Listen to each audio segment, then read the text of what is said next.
much. I want to get some analysis from CNN aviation analyst Miles O'Brien, who's joining us right now. Miles, thanks as usual for joining us. It feels like there have been more plane crashes and incidents lately.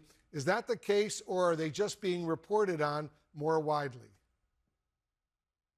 It might be a little bit of both, Wolf. It could be sort of a statistical aberration, but we do have a system that is stressed and frankly antiquated. This is a 1950s design system in the 21st century, dealing with record amounts of traffic, chasing the same amount of runway concrete virtually. There are many ways the system can be improved. There are many ideas that have been partially implemented and only partially funded for the FAA. But there are gaps in the air traffic control, the number of people in those tower cabs. We have less seniority in the cockpits, and we're still relying on spinning radars and communications on VHF radios when there are technological solutions that could make it much safer. Yeah, they got to do that. What do you suspect went wrong, Miles, and caused this latest very close call, very disturbing, over at Reagan National Airport?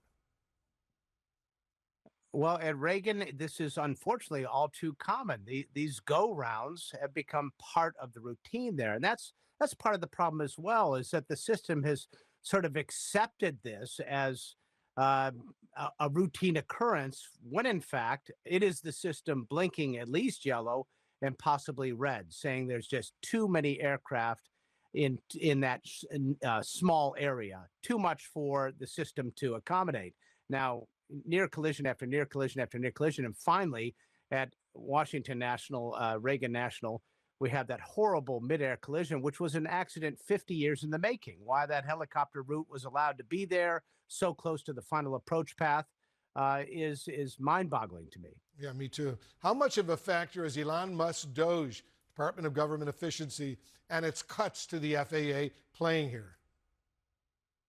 Well, there's no proximal cause. It's too soon to link this directly, but this down the road will have a profound effect.